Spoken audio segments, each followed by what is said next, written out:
Thank you so much for making the time to be with us here today. As many of you know, we did ASER every year for 10 years from 2005 to 2014. After a break, we started a new series in 2016, wherein the standard ASER done across all rural districts of the country is done every other year. In the off years, we've been looking at different age groups and competencies. This year's ASER 2023 shines the light on the lives of young people in the age group of 14 to 18. The first time we did this was actually in 2017, but a lot has changed since then, particularly in the digital domain. The COVID pandemic accelerated the digital transformation of the country. And while mobile coverage was almost universal in 2018, only about 36% of rural households had a smartphone. During 2020 and 2021, having access to a digital device became almost a necessity. And by 2022, the proportion of rural households with a smartphone doubled to about 75%. With the narrowing of the digital divide now, there is also scope to take advantage of the emerging digital dividend. With most youth having access to a digital device, ASER 2023 also provides evidence on the kinds of activities that they are engaging in on their devices. Apart from using their smartphones for entertainment purposes, do they, for instance, use them to access educational resources? Can they do simple digital tasks that will help them at home, at work, in school? In today's webinar, we have partnered with EkStep to delve deeper into these findings. We have a great panel lined up for you. And without more delay, let me hand over to Disha, who will start us off with a presentation of ASER 2023 findings in this domain. Thank you. I will just pull up my screen.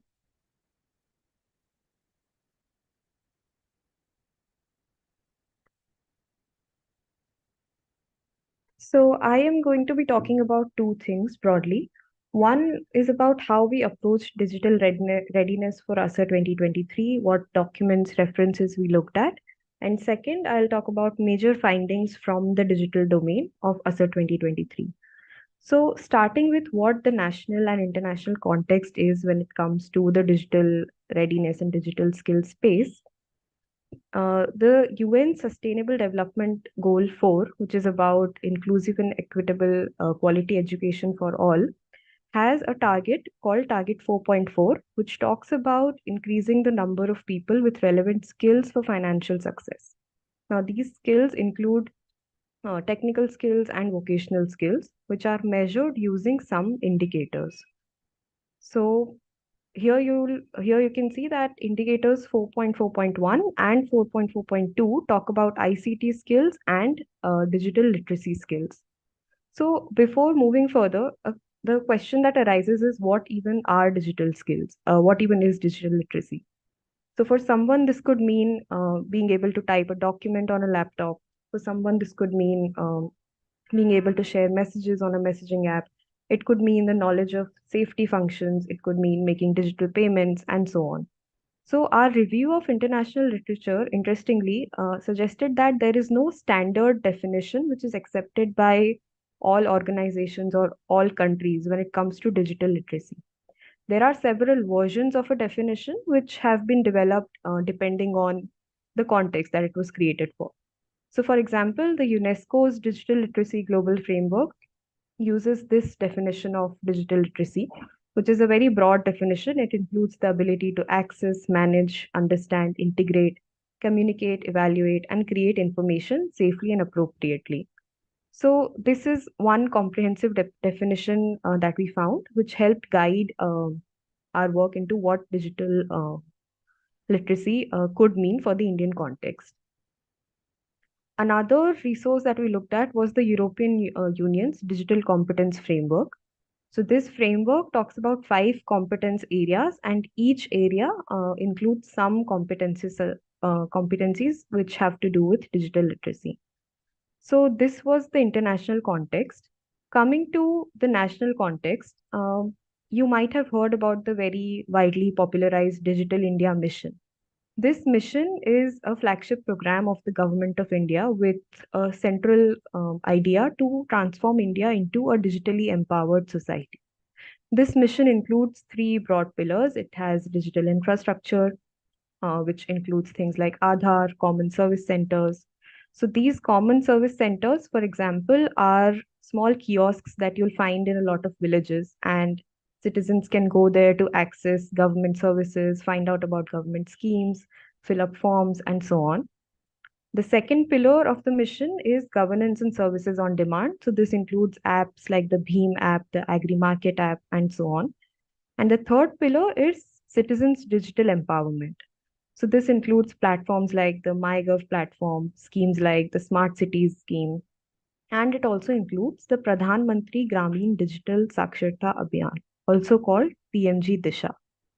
So talking a little bit more about PMG Disha, this program is designed for rural India to make rural citizens digitally literate. So this program aims to make at least one person in each rural household digitally literate. So anyone in the age group of 14 to 60 years can go to the common service centers that I talked about earlier. They can enroll themselves here and they can take the PMG Disha course. This course takes them through a series of modules which talks about how to use digital devices, how to use the internet, how they can access information on education, livelihood, etc., and how they can use um, apps to make digital payments. So this is what the PMG Disha talks about. This is a broad description of what the PMG Disha course entails. So there are 5 modules. The first one is about introduction to digital devices, and it starts at the very basic because it is designed for the common rural citizen in India. So it will start with how to turn on a computer or a laptop or a smartphone, how to connect to a charger, keyboard, etc. The second module talks about the basics of the operating system, accessing features such as calling and messaging. The third module deals with the internet, so connecting to the internet using mobile internet or Wi-Fi and so on. The fourth module deals with communications such as email. And the fifth module is about applications of the internet. So various use cases that might be relevant to someone, such as accessing livelihood information, making payments, booking tickets, using social media, all of that comes under the fifth module. So this is a very extensive course which starts from the very basic and takes them through to the applications. So when we saw all this national and international developments that have happened in the digital literacy space, we wanted to include digital readiness in the ASER 2023 package as well. And there is some other data also which shows that the importance of digital skills is only increasing. So, for example, ASER data also shows that smartphone ownership in rural India more than doubled in the recent years. In 2018, when 36% of all rural households had a smartphone, this proportion increased to 75% in 2022. A recent report by iCareer also shows that India is the second largest and fastest growing mobile broadband market. And another report by the Internet and Mobile Association of India shows that by 2025, India will have 900 million active internet users. And of these, more than half will come from rural areas. So this was the context. Now I will briefly talk about digital readiness and ASER 2023 and what the findings were. So ASER 2023 had two parts in its digital framework. There was a self-reported questionnaire and then there was a performance-based assessment. So the self-reported questionnaire included questions that were asked to the youth on topics such as availability and access, education and learning activities, communications and online safety, entertainment, and access to services. So their responses to these questions were recorded in order to gauge their digital habits and the activities that they do on smartphones. And the second portion of the framework was a performance-based assessment. where youth were asked to bring an available smartphone and asked to do some simple tasks on it. So as you can see, these buckets of the self-reported assessment broadly resemble what we see in the PMG Disha course as well. So I'll start off with the findings from the self-reported section. And as you can see here in table 1, more than 90% of all youth reported that they can use a smartphone, which is a very high number. So almost all youth say that they can use a smartphone, and about a similar proportion also report that they have a smartphone at home. Interestingly, the gender gap here is not very wide. Both males and females report that they can use a smartphone. When we dive a little bit deeper into this, we see that uh, gender gaps start to emerge when we look at smartphone ownership. So, of those who said that they can use a smartphone, 43% of males said that they have their own smartphone, whereas less than 20% of females said that they have their own smartphone. So, most females who report that they can use a smartphone are actually dependent on someone else's smartphone in the household. So, as you can see here, 74.2% of females who had said that they can use a smartphone actually use somebody else's phone in the household. Now, coming to the use of smartphone for education. So, close to two-thirds of all youth said that in the reference week they had done at least one education-related activity on a smartphone. This activity could be watching online videos related to studies, or solving doubts related to it, or exchanging notes using a messaging app. And this proportion is roughly similar for both males and females. It's close to two-thirds. Youth who are in senior secondary school or in college were more likely to have done such activities. And interestingly, even those who were not enrolled anywhere, over a quarter of youth said that they had done some education related activity in the reference week. So now coming to the use of smartphone for accessing services, the proportion here is much lesser. So only slightly over a quarter of youth said that they have ever accessed any online service using a smartphone. This service could be making online payments, filling a form, paying a bill, booking tickets, and so on. And here the gender gap emerges. So only 20% of females, less than 20% of females said that they had ever accessed an online service on a smartphone, while close to 40% of males said so. And this gap is the widest in using Google Maps on the phone. So here in this chart, you can see that while close to 60% of males said that they have used Google Maps, less than 30% of females said so. Um, By contrast, when you look at use of smartphones for entertainment, you can see that a large proportion of youth reported that in the previous week they did some entertainment related activity on a smartphone. So about 80% said that they consumed entertainment content like movies or music, and 56% said that they used a smartphone to play games. Here also there's a slight gender gap where you see that males are more likely to report using the smartphone for entertainment in the previous week as compared to females. Moving on to social media, again, almost all youth said that they use social media in the previous week, 90% of all. This proportion is 93.4% for males and 87.8% for females. While gender gap in the use of social media is not that wide, you can see that when it comes to knowledge of safety functions, males are more likely to know those. So the youth who use social media in the reference week were also asked if they could access some basic safety functions like blocking or reporting a profile, making their profile private, or changing a password. And across each of these, males are more likely to know those as compared to females. So this was the self-reported portion of the digital framework. Now coming to the digital tasks and the performance-based assessment. While preparing the assessment for this domain, our main motivation was the fact that while there were several international frameworks and surveys which talked about digital literacy, most of them were self-reported. So they simply asked the respondent and recorded their answer. They did not actually involve doing something.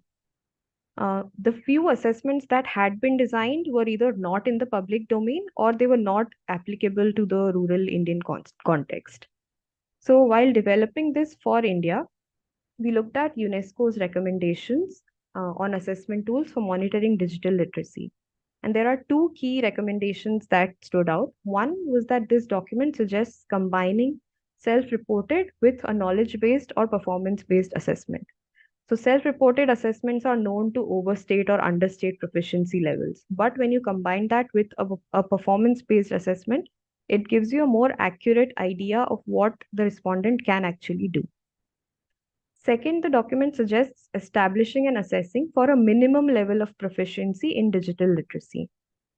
Keeping in mind that that ASER is a rural survey, we made sure to keep tasks very simple and such that they fit into the ASER architecture and are rapid and easy to be administered through a volunteer. So these were the four tasks that we settled on. Youth were asked to bring an available smartphone, so their own, a family, friends, or a neighbor's, so a phone that they're familiar with, and they were asked to do these tasks.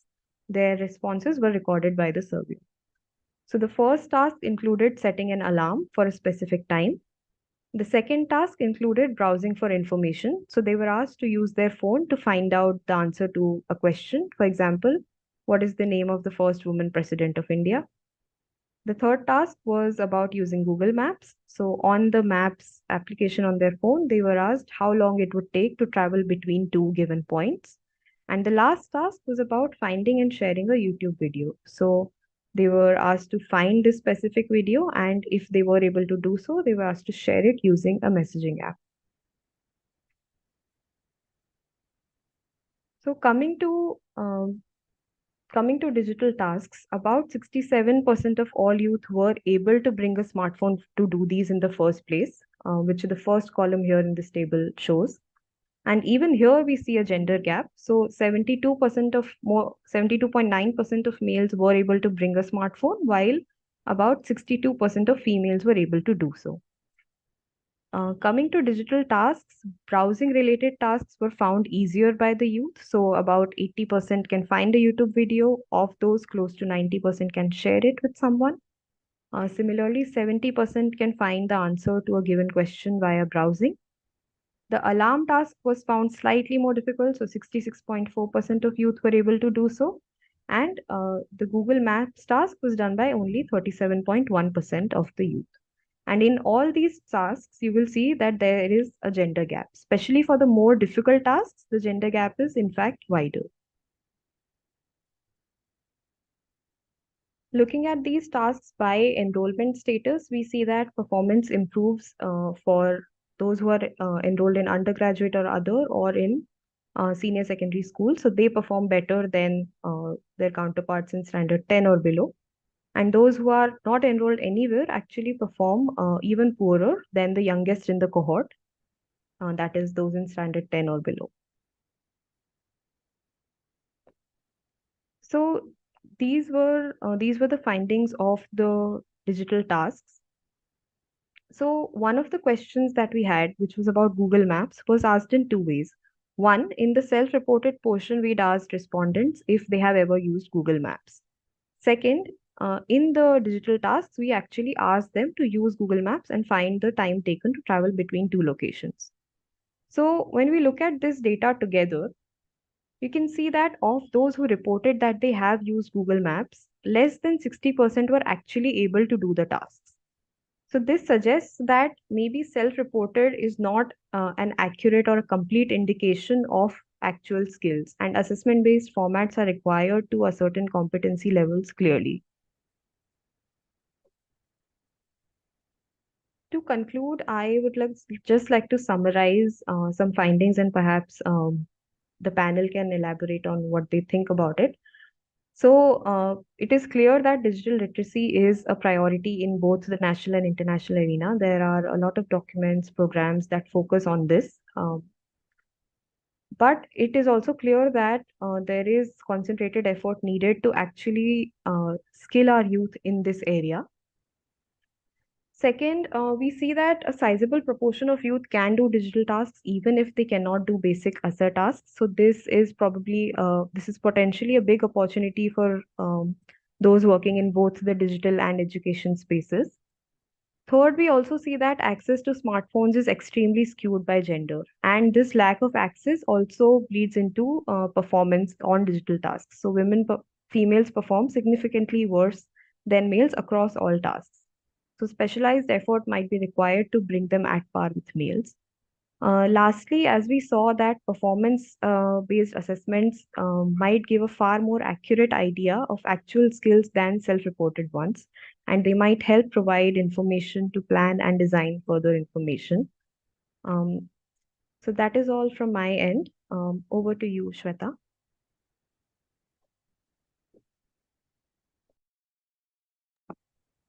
Thank you, Disha, for summarizing so well for us the landscape and the findings in the digital space.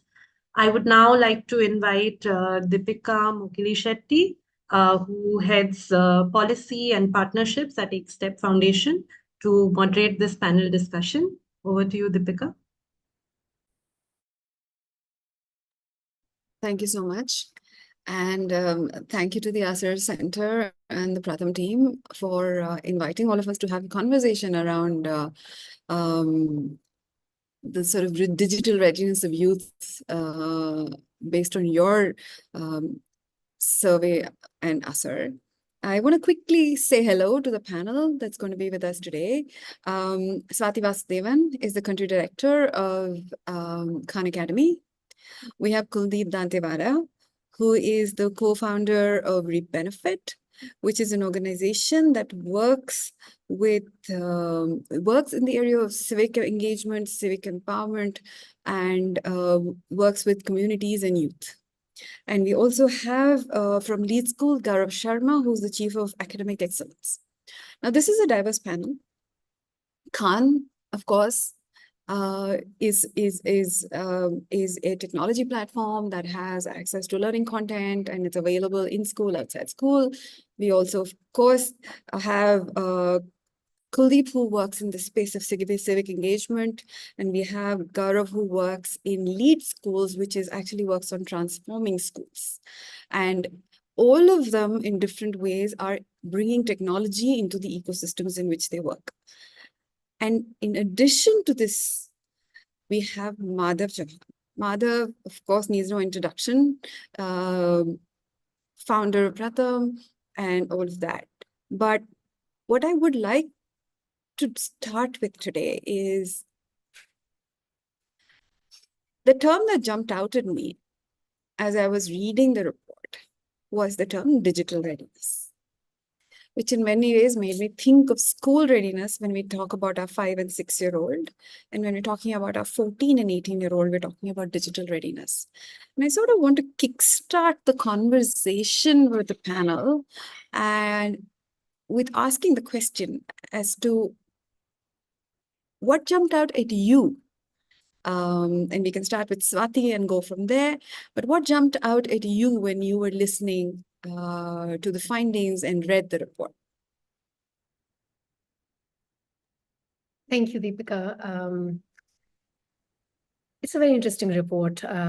Would love to see how these trends shape up as we do the next round of survey.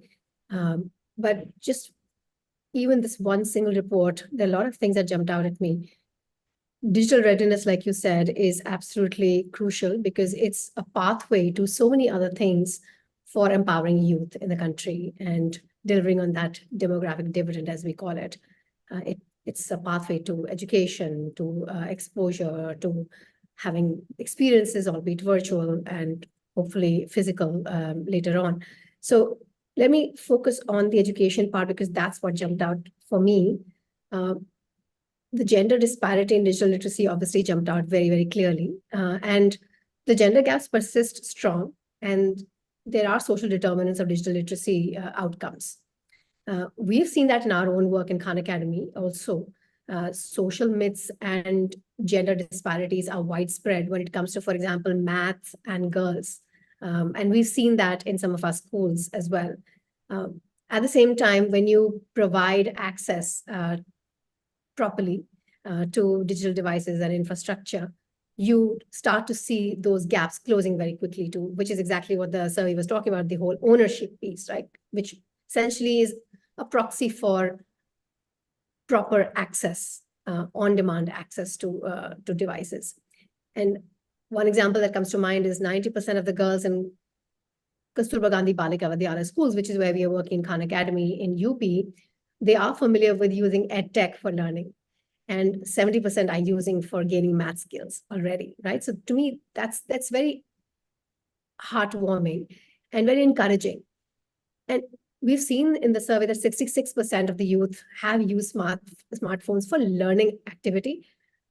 So that is a significant number. So that means two things for me. One, there is an absolute place for EdTech.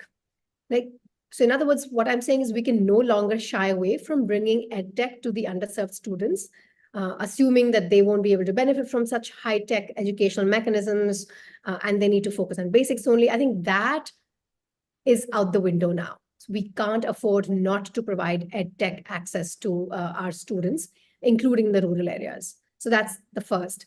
Second is, I also noticed that there is very little gap between males and females in use of smartphones for learning and education. To me, that's a glimmer of hope right there. So we also saw that even for the unenrolled, EdTech is helping provide access to education. They are using it for learning. 16% of the students, if I remember correctly from the presentation, have used smartphones, even amongst the unenrolled population. So that to me is again very encouraging. So those are some of the things that jumped out for me. Thank you, Swati.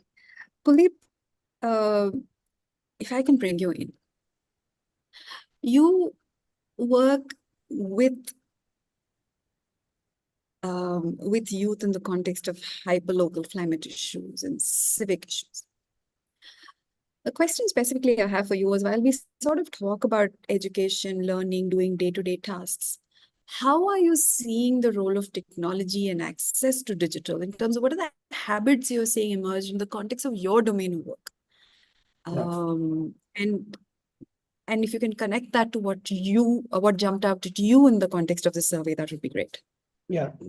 Well, thank you, Deepika. So if I so some parts which resonated very, very strongly, I'll start off with that, and then some probably dissonance or questions I had. Definitely on the gender piece, right? We have seen specifically in the north of the country more than the south that while girls have access to mobile phones, they have proxy owners. And the proxy owners, it could be the ownership could be from a standpoint of morality, could be from a standpoint of access. Just like if we have one mobile phone, then who gets a bigger share in that. Also could be from a space of just recharge, right? I'm just going to this detail that if there's an X amount of recharge available, then the distribution is generally the least for the girl in the family. We see more proxy ownership from a morality point of view in this specific age group of 14 to 13, just when the girls are entering teenage and above. So it's I could see direct resonance when we started working. Self-reported information that we have mobile phone was there, but then we would not see them kind of engage. So now how does it play out? You can see that the same user behavior, if the core of our work is activating agency. Now that could be through climate action, civic action. That's just a means to an end. And what we also see, when we ask young people to engage in the community, they can engage by reporting, they can engage by campaigning, by building a solution, and things like that. We see the reporting of local civic issues and climate issues actually very, very low by girls. But when the reporting becomes anonymous in nature, then the reporting actually starts it increases. Now that I see some linkage, with proxy owners and things like this. So that piece was standing out. That piece was jumping out. If I may just pause for a second, for a lot of our audience here who may not completely know what you mean by reporting in the context of work, give an example that will be actually useful. So it could be reporting a pothole, it could be reporting inadequate sanitation facility, it could be reporting a street light not working. So the idea is any issue you see in your community, if you experience that issue every single day, how do you report that? Like the idea is for the young person to activate that sense of agency by doing it. So this piece stood out very, very strongly. Second, I was not very surprised of the usage, entertainment usage is very, very high. And that actually made me think, and that's the learning we are having, that when we say that technology could be used for educational purposes or learning purposes, I think double clicking on learning in itself is very, very important. Is access learning because you're now kind of competing with entertainment, and we find that very difficult. Getting them to our work is entering the world online and then getting them offline. It's almost like we're entering their lives through the mobile phone, and then we're saying go out and do something in the community. So it's already there are 3 layers of friction. We are not entertaining, we are not providing any dopamine kick. Then we are saying, okay, 1 minute, now please go out to the community and do something.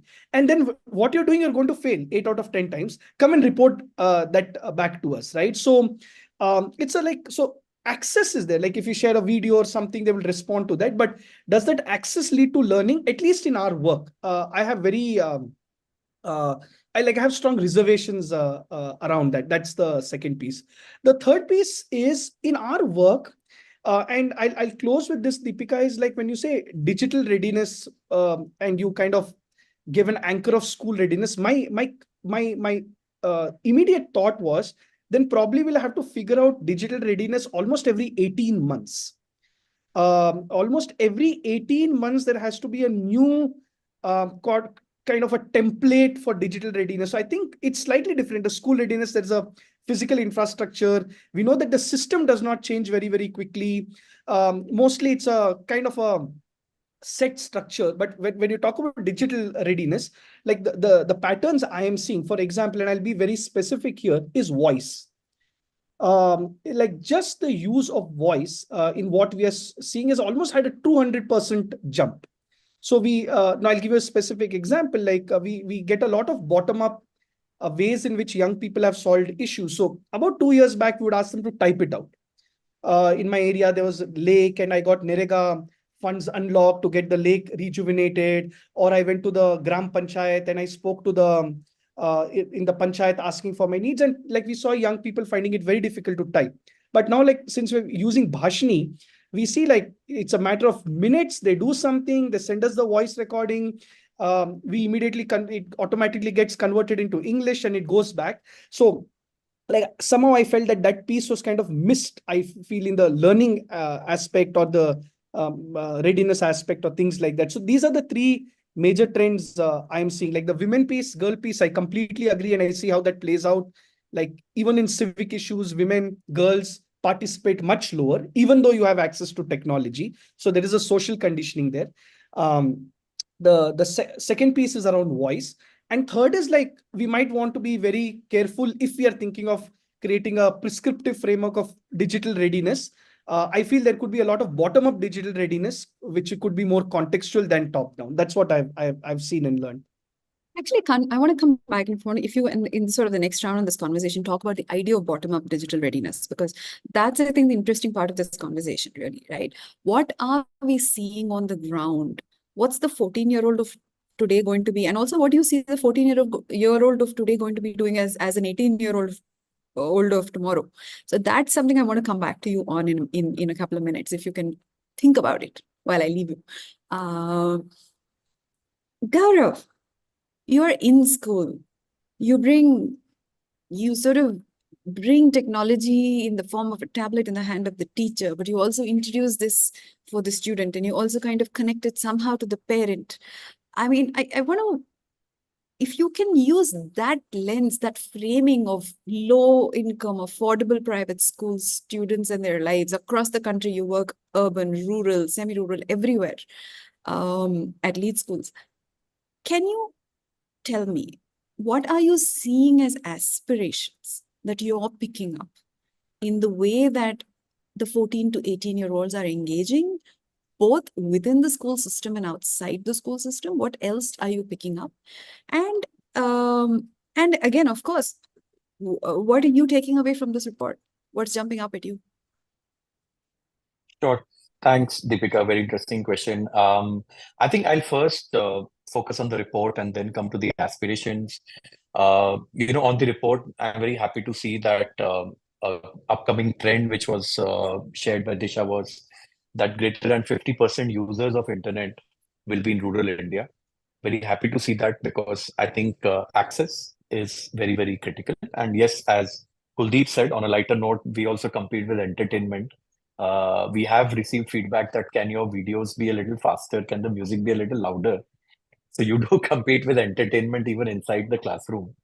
But then of course you have to coach them that you need to have soothing colors, slow moving objects, easy for the eyes, and so on and so forth. Having said that, I think while we spoke about access and how ground up readiness needs to be there, I think digital literacy, I would just rephrase it the way we use it at LEAD. We would rather use digital for literacy.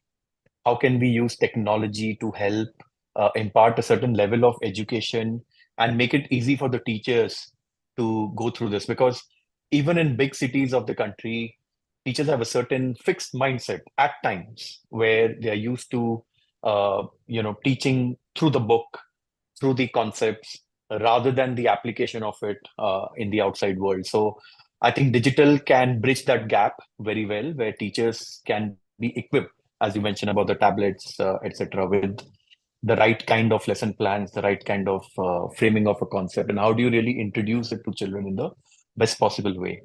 So these are some of the things which I picked from the report. And of course, if you look at the larger ASER report, it talks about learning gaps in children. I won't go there, but I think that's a very, very big gap that we need to fill as a country. Having said that, when it comes to aspirations, I would definitely say there are 2 or 3 critical aspects in the way parents and a 14 to 18-year-old are looking at the world around. I think one critical thing is that the fact that a lot of them are using smartphones and have access and they know how to operate and find a YouTube video easily, they want to be more and more aware of the world out there. And they want to feel connected to it.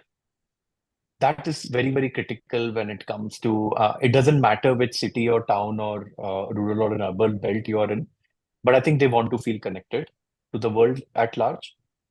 Parents want to know that, is my child learning the same concepts or in the same way as students elsewhere in tier 1 cities? That is the second aspiration they have.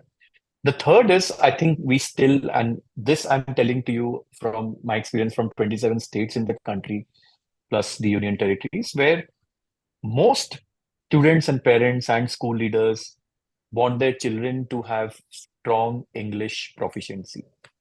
They should be able to read and comprehend English. They should be able to converse in the language. I think when it comes to literacy, we should not forget this aspect, because English, by and large, also gives them access to a lot of knowledge and resources out there on the internet. So that becomes a very, very big stepping stone. And finally, I would say the 14 to 18-year-old will be finally moving into higher education. And the aspirational colleges for higher education are in tier 1 cities. Bulk of them. Now, when they want to go to such a college, the competitive exams are not set by the class teacher. They are set by independent bodies, and which means that it will be testing a tier 1 or a tier 2 or a tier 3 child at the same way, at the same level. And how can they really bridge that, compete with the children outside, compete with the larger world outside, and be able to stand confidently is something that they aspire for. And I think we have an advantage of being inside the classroom to impact that. Yeah. Thanks, Gaurav. Madhav, I have a sort of a type of question I can only ask you. In your imagination, what is an digitally empowered 14-year-old and what is a digitally empowered 18-year-old? A digitally empowered 14 and 18-year-old, both the same, is somebody who can use digital means to learn whatever he wants or she wants and not be forced to learn what the school curriculum dishes out. That's a very googly answer to your question. It's a very typical answer to my question. Well, now that I've answered that question and parked it, let me say there are 2 points that I wanted to bring out. I think we did a good thing by moving. I must congratulate Vilima and the team and Rukmini for bringing digital readiness or whatever digital into the ASER survey. And I think we should continue.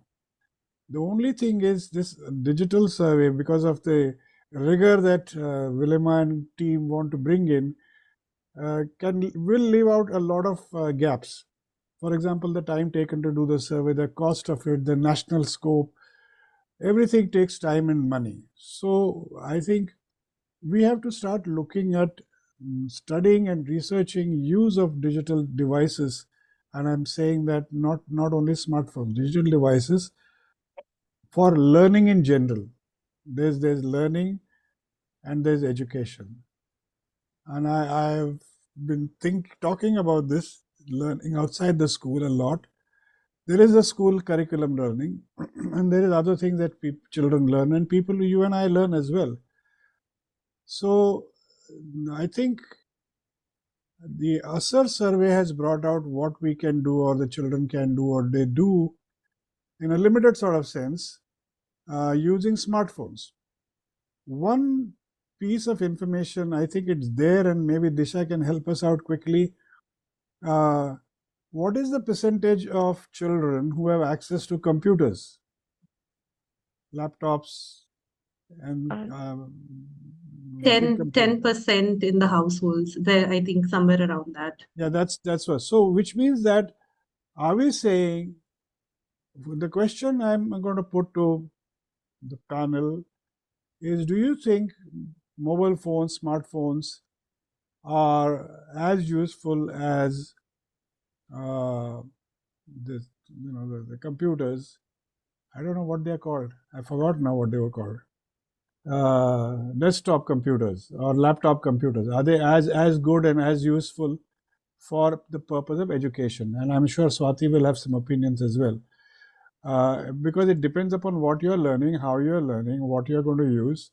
And I'm glad Kuldeep brought out the voice dimension, because children have started researching the net, looking at information using their voice. And voice is getting better and better all the time. I used to make a lot of mistakes using voice. And now I think I'm getting better, or the machine is getting better. I don't know which one it is. So I think we need to use a research or survey tool to go deeper into the subject, because it won't do to only look at how the usage is and who owns it and all that. That's done, that's finished. There's not that much more to do. But how children use it, what happens when they use it. For example, if you're using a smartphone, what else do you know? We are asking them simple things, but the children may know many things. And this is a question I keep asking my colleagues. As a schoolboy, I used to feel that the teacher somehow knows exactly what I don't know. And she asks me this question and then uses that against me. So what if I were to tell you what I know and not let you find out what I don't know? What is it? And this is the kind of experimentation that is possible, because the net opens up things that the school cannot. So that is, I think the research into this use of technology or use or not access to technology, even if small access to technology, has to be figured out. This thing about technology, for example, Google Maps. we ask, can you use Google Maps? And then we say that girls fewer girls can use than boys. The answer to that is why the boys are roaming around freely, girls are not. It has nothing to do with technology, is my thinking. It is about the access to the world in general. Boys have a greater access, easier access. Girls don't. There is a thing, like I said, if you only concentrate on what is being taught in schools, things that children want to know. Children, adolescents especially, are curious and they want to find out. Are they finding out? Do they learn? And that is the taboo subject that we will not touch as a survey. Now, unless you are doing research, there are, we will go biology wise, but sex education, no. And I think anecdotally, I've heard that a large percentage of young people have access to pornography, or they've either used live or whatever. Now, this is a completely unexplored area. I'm not saying we should go and explore it, but that is the part, that hidden part, which the internet and digital technology is bringing out, that we must look at. Maybe I'll talk some more about these kinds of things in the next part, but I really would like the rest of you to respond to my question mark about use of smartphones as opposed to laptops and desktops for education. And maybe the answer is very simple, yes, no, whatever. Maybe I can jump in here, Madhav. That's a very, very important thing you mentioned. And in general, it actually doesn't matter. A device is a device, as long as it's being used for accessing learning. But what we have seen is that there is a very clear trend towards mobile devices. So for example, on an average in any given year, between 60 to 70% of usage of Khan Academy happens using mobile phones and not desktop computers or tablets. So I think that itself is very telling. So there is that movement happening. And I think if we are not equipping ourselves to provide those services for learning to the students in a mobile-friendly way, we partly missing the boat. I think that's what we are seeing. And luckily for us, the Khan Academy platform that we are helping the students with is fairly user-friendly and accessible on mobile apps as well. So that makes it a little easier in vernacular, which is, I think, the harder part. One is, okay, providing access to learning, but providing access to learning in a language that they can understand in a mobile-friendly manner. So that, so you start adding these different criteria, and the world starts to get smaller and smaller. But I think two other things that you mentioned, Madhav, which to me were very interesting, and I wanted to just underscore those. The point about girls being restricted in their access. And I think that's a very pertinent point, because, and that's where the digital readiness comes into picture, because if they are physically restricted and we can't they don't have access to the world and we can't get them out in the world, let's get the world to them. Right? And that's what the digital devices do in some ways, right? They get the world to them. So they're helping bridge this cultural the gap that's created by cultural norms and social conditioning. So in some ways, it's a very good break, kind of a solution for those issues that we have in our society, which otherwise would take generations to get over. The second thing that you mentioned, which again was very interesting to me, was the whole point about, in fact, I know, Gaurav, you mentioned it too, digital readiness for learning. So it's not just digital literacy, but digital for literacy. That's the point, Madhav, you were making as well, which is democratizing learning, not necessarily education. And that is very interesting, because obviously the idea is to democratize learning, bring learning to students to make them employable at the end of the day. But here is what I see happening from our lens, right?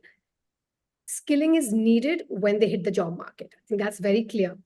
And skilling is fortunately gaining emphasis in our country. There's a lot of schemes from the government, a lot of not-for-profit organizations, CSR organizations that are focused on that area.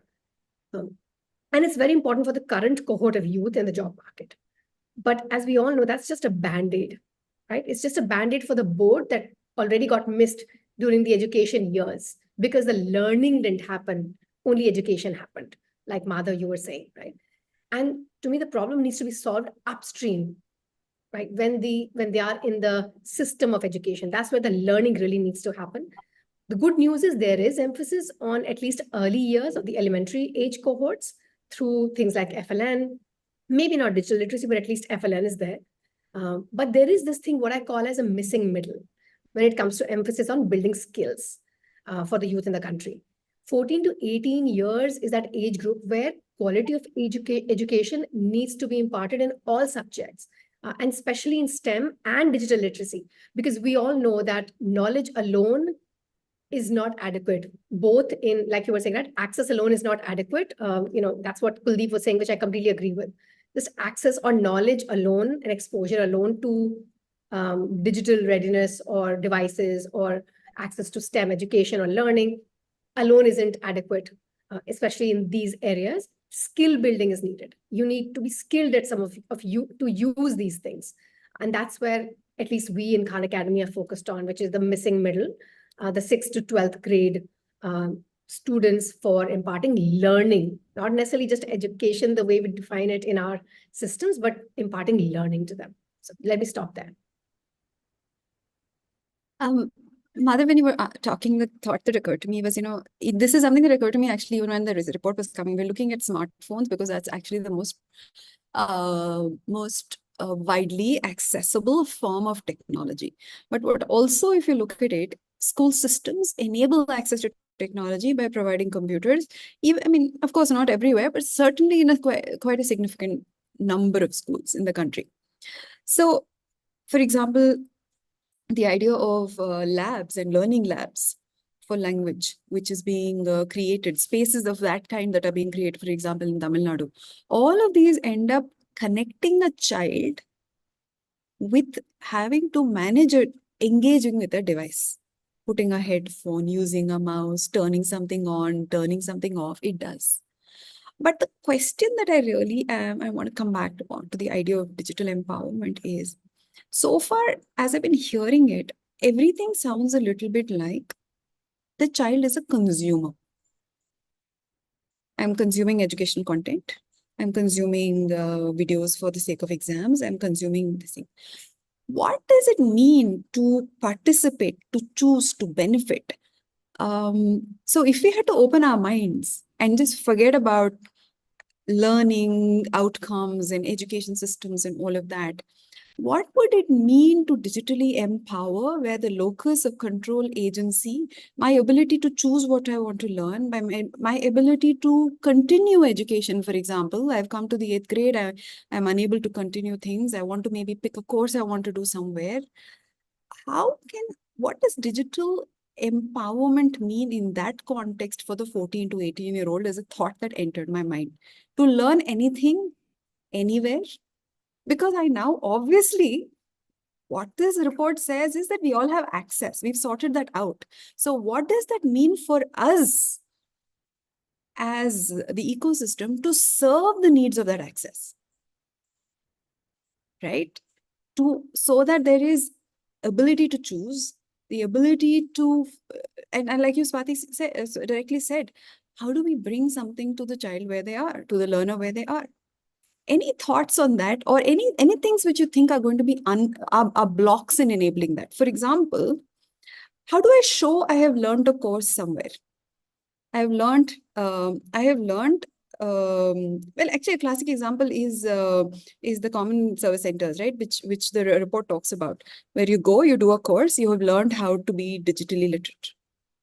But that's something that you go somewhere and learn. But what if I want to learn tailoring somewhere, in addition to going to school? Can I access that course? Where will I store the credentials? How do I become empowered? What are those indicators of empowerment? Can we just talk to what might be indicators of empowerment digitally? ID, certificates, being able to share, because if you see the habit of sharing videos after having discovered something, can I share achievements? Are these ideas that we sort of, in addition to the idea of readiness, can we look at the idea of empowerment as well? from this lens? Because when Madhav said anything, anywhere, what are the ingredients of that? What are the ingredients of that anything, anywhere? Yeah, I'll try to take a stab at it. It's a very interesting thing. So going back to Madhavji's original question about computers and mobile phones. So if you take a step back, what I am seeing, what mobile phones do, they do two very important things. One is you can almost learn on demand, right? If today I want to learn how to cook something, or I want to learn how to sing something, like be it rural or urban, there is that agency to learn on demand. That clarity is there, right? And second is um, the asynchronous nature of technology, right? So I like, if I'm stuck somewhere right now, it's almost like this digital running mate I have, wherein I don't even have to necessarily think. I have to just go and kind of just inquire there and get a response, rather than me actually trying to invest and investigate some time. So I think two parts to your question, Deepika. One is, I feel like, at least from the vantage point we are operating, we'll have to, at least young people we are working with, will have to de-link learning and outcome. The problem is, like, learning and outcome are so linked, right? So again, we are thinking, like, while we're saying we don't want to think of them as consumers, but again, we're thinking of some form of the consumer sharing what they have consumed. I've finished a course, I've got this badge, I've got a skill. So somewhere, if you see, we somewhere there's something like deep down, we look at young people as consumers. Like, we can say whatever we want, but deep down, it's still a consumer. So two things I'm learning from the age group we are working with. One, they will learn at the pace they want to, and they'll learn, they'll stop, they will move out, they might come back again, and the ecosystem should be okay with this, right? I think we are slowly entering an era wherein completing something, unless it is academic in nature and there is a top-down push, and I have to finish 10th board exam and 12th board exam, etc. I think we will have a lot of like young people will learn in a lot of asynchronous ways. They'll pick something, they'll drop something, they'll again come and pick that, and I think there's a great opportunity here, especially which is like what Madhav sir said, non-academic, like, or like something which is like not bound by school and academics. And I've seen there's a higher ownership there. There's a higher ownership there because in a way they feel that they're kind of designing what they're doing. So that's one thing. The second thing is, we'll also have to design outcomes and output in a different non-judgmental way.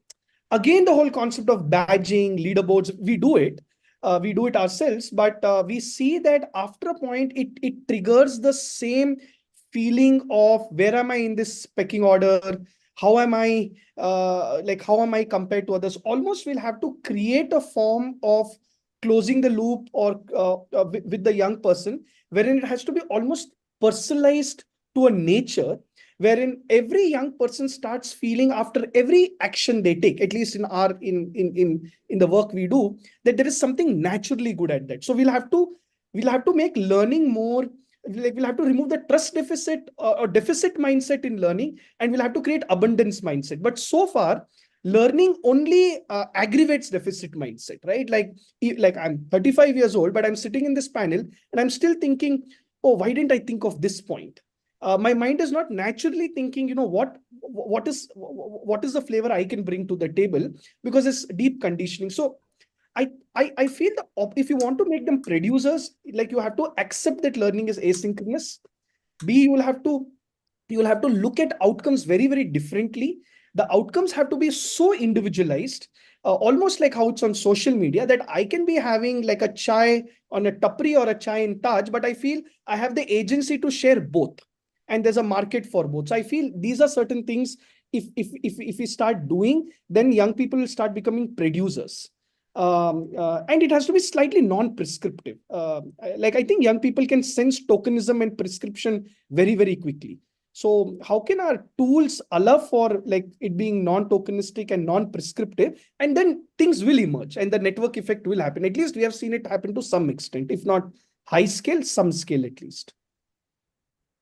Yeah. See, can I add something? I just want to add to what Kuldeep said, because, best innovation comes when there is a lack of something. And, the places where we work, we also realize that learning within the classroom, I know curriculum is something that we don't expect too much out of, but that's where if a little effort is put in, and if I can connect learning to life, if I can make it more contextual for the child, I think the child will carry it outside the classroom. That is very important. As Madhavji said about curiosity, I think we all know that curiosity is the wicker in the candle of learning, right? So if you're able to instill that, if you're able to, excite the child or the student to think about uh, problems around them that need to be solved. And I'll also give you an example of that. We recently did lead championships where we had some 100,000 students from across the country who participated, the lead school students, out of which we had 45 finalists. Now, this ratio is more difficult than an IAS exam, but out of these 45 finalists, 60% were girls. And I'll give you, I'll share a story of two of the girls who came from a school in Kashmir. And as part of the coding challenge, where we had told the children, why don't you build an app based on what you have learned to solve a problem around you? And they actually built a therapist bot for mental well-being. And the thought that they had put in was, this is something very relevant to our society. Can we do something for this? And when we went deep into why did they think about it, they told us things like, for us, coding is not about programming, right? It's about creativity and programming. It's about what is it that I can do to solve a new age problem using a new age tool. And this also shows a certain competence that they develop. Of course, when I talk about it, I will talk about it within the classroom, but it can be extended beyond that as well if the child is curious. But that is the output we got from these two girls from Kashmir who were able to articulate a problem, solve it, and then bring it forward with a lot of confidence to say that, this is something which I need to create a resilient mindset. This was a good case study that we saw. And I think the backdrop to this was if you can generate enough curiosity in children. And I totally agree with what Swati said in terms of, smartphones. I think, of course, if I need to sit in front of it's a device, but if I want to sit in front of it for longer sessions and so on, desktops are better. But a lot of parents don't have access to a desktop. They would definitely have a smartphone. And I think the future belongs to those who can build content, apps, even browsing of the Safaris and the Chromes, etc., which is smartphone friendly. If we build that, I think we'll be giving a lot more digital and digital literacy access to children and students.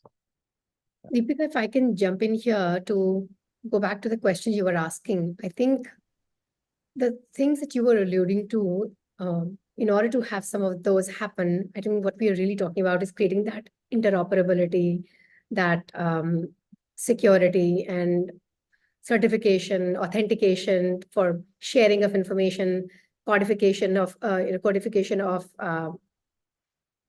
skill gained, for example. Essentially, what you're talking about is an education stack. That's essentially what you're talking about, kind of a digital public infrastructure, if I got your question correctly, which to me, again, brings us back, the whole 9 yards back to the same problem, which is digital literacy. So we can create all of these good things. Okay. But if the digital readiness is not existing, then people can't really access it. So we're back to the digital literacy problem, right? So we can create all these digital public infrastructure and goods, but digital readiness needs to build at the student level. And the important point there to me is digital readiness or literacy cannot be created just for the sake of creating digital literacy. It's very hard. I mean, try telling someone, hey, you need to go and build digital literacy in this particular village. They won't even know where to begin and what to do. So, it's always more helpful to, whenever you're trying to try to create skills, it's always more helpful to go with the objective of doing it in a particular use case and let that digital literacy be built on the side as a side effect, because then it's more application oriented. I'll give you an example of what we are doing, right? So we set out to teach math. right? Not to do, digital literacy necessarily. We set out speech math, but what we're achieving as a result, as a side effect, is digital literacy. So now these students are going home and exposing their other siblings to this whole concept of, look what we can do with a smartphone. Look, I can access learning on it. Similarly, these teachers who we are building capacity for are going home and bringing that knowledge to the others in their family, their their friends, other women, other men around them, and children. That, look, here's what I learned today. Here's what you can do, and they learned it simply as a part of using digital modes for accessing learning. So I think that's the point I want to make, which is, digital literacy is important to even be able to benefit from digital public goods and in digital infrastructure.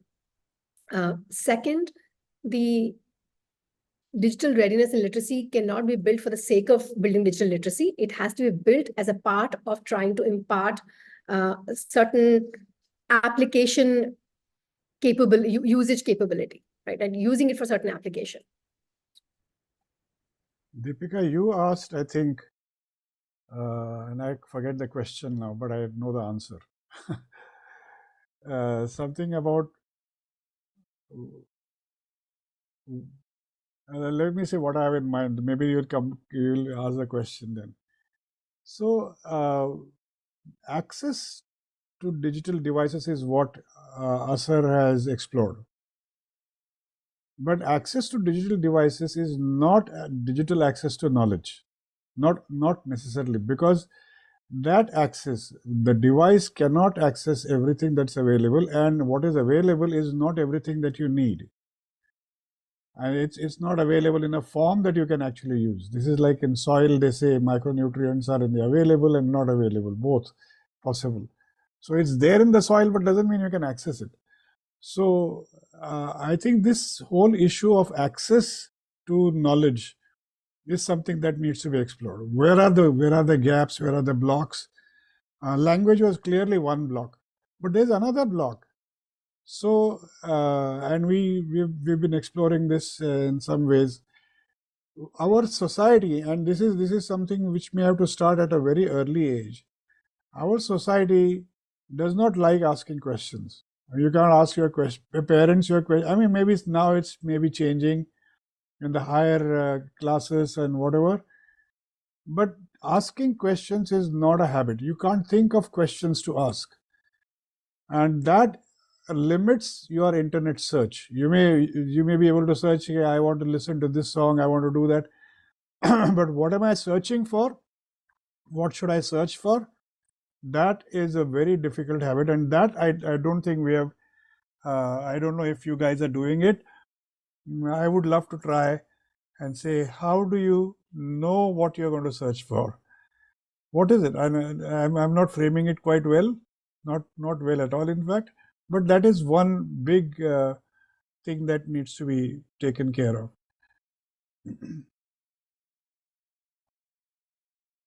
You're on mute, Deepika. Sorry, thank you. I'm actually glad you brought that point, because I think that connects to two things. One is, we've always known that to search is, you're saying to be a digital native, you should be able to engage with the internet comfortably, that kind of stuff. If we were to declare that the current 14-year-olds and even perhaps the current 18-year-olds are digital natives, at least Indian 14-year-olds and 18-year-olds based on this survey are digital natives, it still asks me the question, it still begs the question as to, in order to engage with the world, do you know how to ask the questions to engage with the world? In 2017, when we were looking at things like Diksha and stuff like that at EkStep, obviously you put the QR code in the textbook because you knew search was not a habit. You didn't know how to ask the question where to find things. You had to deliver it in the textbook. But today, 2024, AI is here. Voice is here. So much has changed. How are we imagining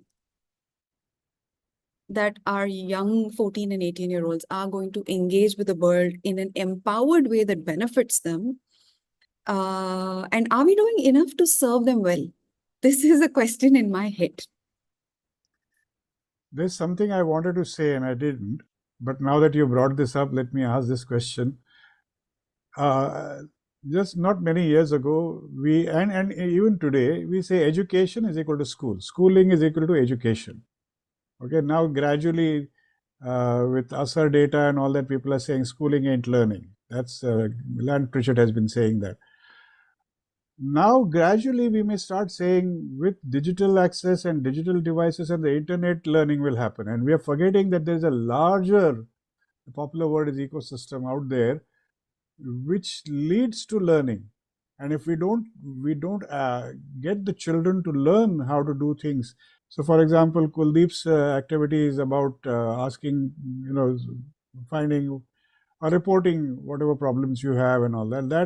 That you can actually do that you can actually find that there is a problem. There is a problem, you can report it. Even simple things like that will be important, and that requires a lot of freedom. And culturally, we are not a free society, and it's not about gender only. It's age, gender, income, politics, everything. And is this an environment that's conducive to learning? That's a question, big question, is that we are not dealing with that at all. We are not dealing with that. I think we need to. Thanks, Mother. We have 15 minutes, so I'm going to use this to kind of look. Does everybody think that? No, but one question though. Do we agree that digital is part of our life? It's like air at this point. You have to engage with it in some way or the other. And certainly all the 14-year-olds who will be 18 in 4 years will be doing much more than the current 18-year-olds, right? I think that much is here to stay. So with that background in mind, I have a question for each one of you, and you can go in turns. What do you think we need to do? You can say one, you can say two, you can say three things you would want to do to truly, truly unlock abundance for this age group. And when we're doing this, I really would urge you to close your eyes and imagine the 14 and 18-year-old. Because sometimes when we talk about youth and we say the word youth, they seem like this nebulous group of humans, and you don't know who that human is. So what would you want to do to truly, truly unlock abundance for this person?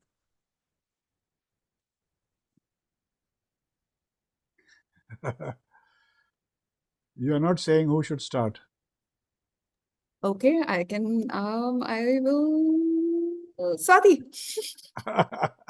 Well, last time I went first. Maybe we have somebody else go We'll first. start with, and now I'm maybe we'll have to kidding. start with you, I'm Madhav, but I kidding. know you need.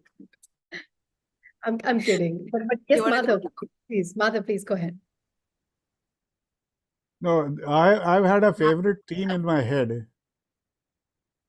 And I think Deepika has heard it many years ago, and I've not done much about it.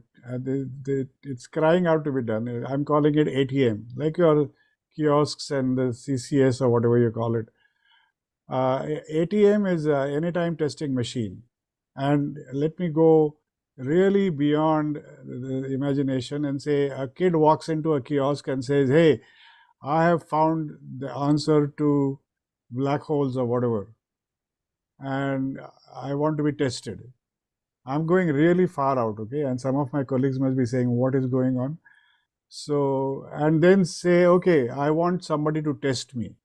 And that question goes out into the universe and somebody says, okay, I know how to test this kid. Does he know what he's talking about? And you test it. So there is no standardized exam. There are standardized exams, maybe some things like I can spell any word you say. It's a spelling bee thing. That's a very trivial question. Anytime testing machine is something that I would really like to do, and that takes it goes away from schooling, it goes away from the standard education, and there are problems, I grant you, but Deepika said close your eyes. I didn't close my eyes, but imagine. So that's one thing that I've been thinking of. I have heard you say this before, you're right. Yeah. So Gaurav, go. I sorry, Swati, you wanted to come in? Simply because Deepika asked me to start first. Okay. So now you will get to have the last words. Thank you. Yeah. See, I'll link this to something I said before, and I don't know if I have a solution to this or not, but I had read somewhere about abundance that, the key part about abundance is about meeting limited circumstances with unlimited thoughts or imagination. That is what abundance is all about. I think the 14 to 18-year-old that we are talking about, I think that age also is a very, very sensitive age. Today, very aware. Digital is something we cannot avoid or miss. Reality is becoming augmented. There is an alternate reality called virtual reality and so on. So I think if we are able to give avenues, opportunities, or platforms for imagination to go wild, because I totally agree with Madhavji. I think schooling has been marred with a lot of restrictive, uh, conformist kind of education that we have seen. But how can I really force them to think? How can we really make them think about solutions to problems around them, but not with any limited view? Uh, Anything is possible. Hey, listen, there is this part of the world where a problem was solved with XYZ steps. Can I do something like that? I have access to that today through digital. A. B, fine. It may have worked there. It will not work where I am. Can I create something different? Can I do something new? Can I try out something new? That fear of failure, use of digital or technology to get access to a lot more information or course correct yourself. And the third is, I think, unlimited imagination. That is something if we are able to get, but there has to be a want. There has to be a need for a problem to be solved, and then married with imagination. That's what I think we can do. Thank you, Gaurav. Kuldeep? And it's a great question, Deepika. So how do we create that sense of abundance in young people? So I agree with you. Technology is going to be a horizontal layer, whether we like it or we don't, right? If we have to create that sense of abundance, I think, at least from what I have learned working with young people, is first young people will have to start feeling that they have like their own self-efficacy should be there. Like unfortunately, whether you have technology, you don't have technology, whether you send them to a school, you don't send them to a school, there is a social construct we are working in, which I don't think like technology can undo. And the report in a way has validated that, right? So, but the power technology has is to nudge young people to explore for things where their self-efficacy gets activated, where their sense of agency gets activated. Now, what I have learned through our work is that, and this could be slightly controversial to state here, that we think knowing or knowledge creates self-efficacy. It does. But sometimes it creates in some form of abstraction. I think technology can allow for knowing, doing, and being, all three together. And I feel that's the role like we should play to create that sense of abundance. So three things. One is, how do we design things which don't force but nudge young people? That is one. Second, how do we nudge things which are respectful to young people, wherein they can make their choices? And there is no judgment passed on that choices, right? So if I want to understand कि मेरे गांव का किला कैसा है, that is also okay. Right, so that's the second important piece. So the nudging is important. It's not a forceful push, but it's a gentle push. The second thing is that the push is towards something they feel contextually they can relate to.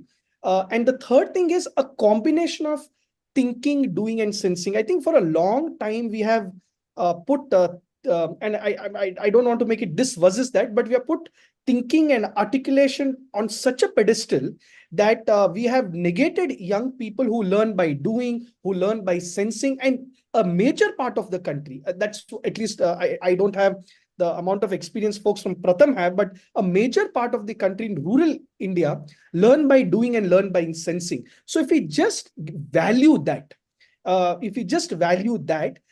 think efficacy will be built, agency will be activated. So I would say these three things, and that's sometimes I feel a positive in our work because we are not curriculum driven. We are allowed to be innovative.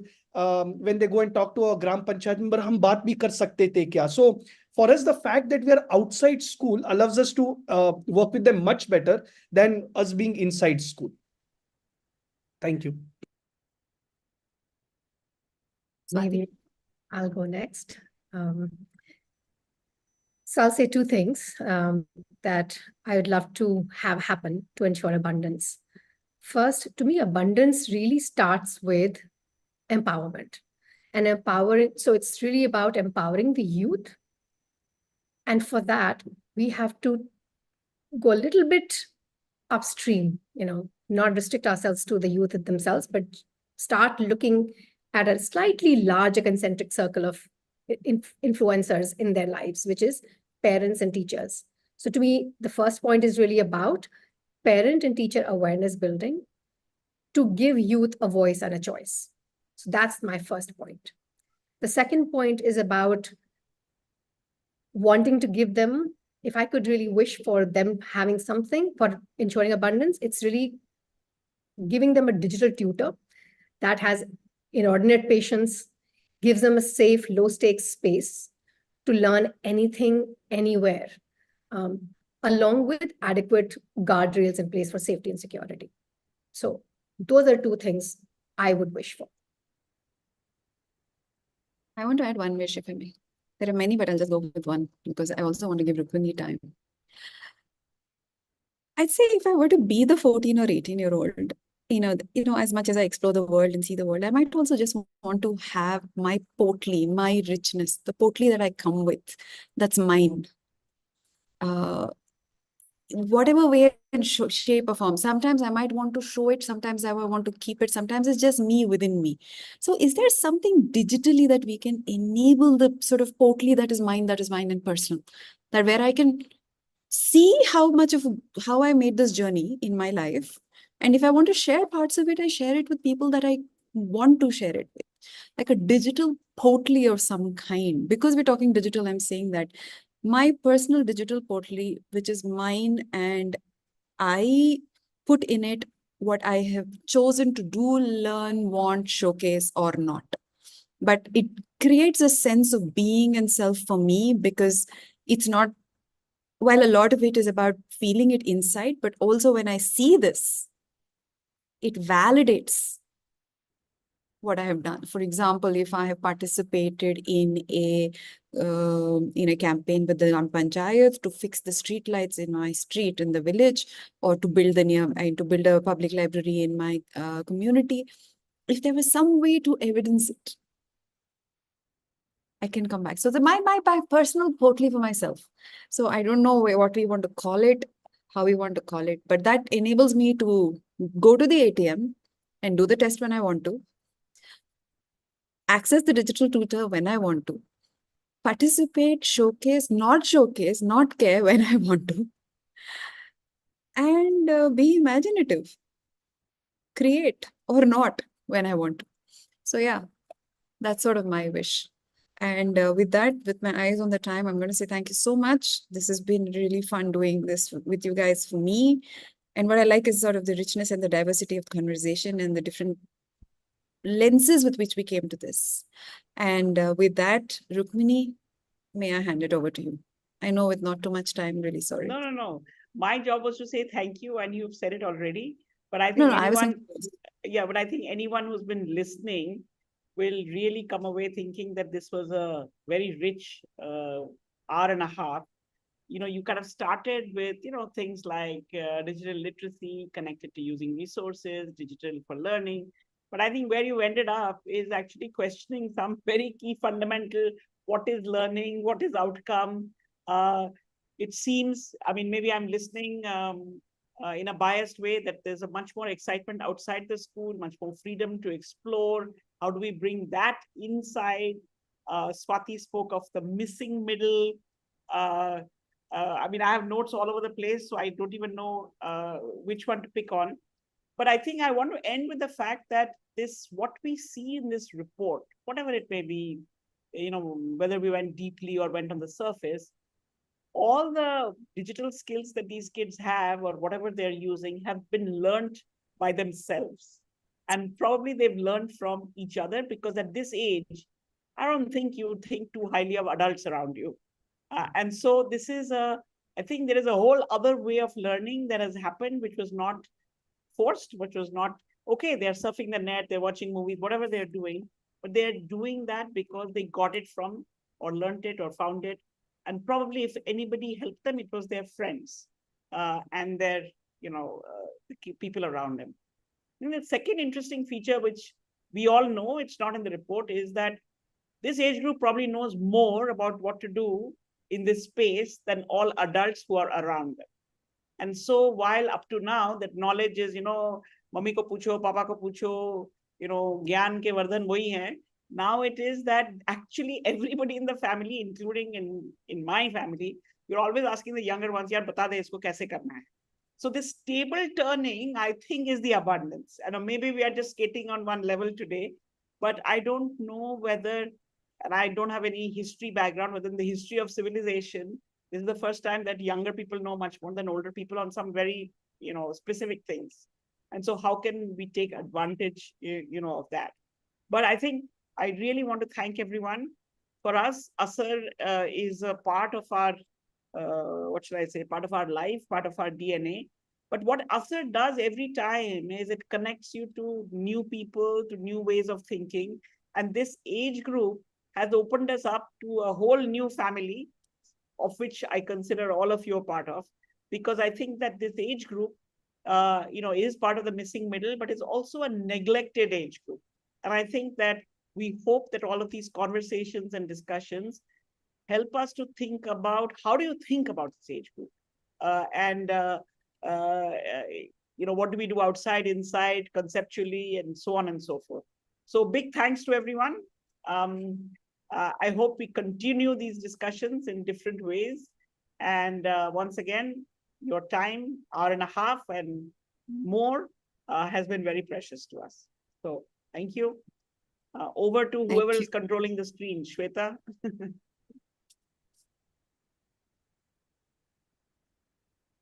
Thank you, ma'am.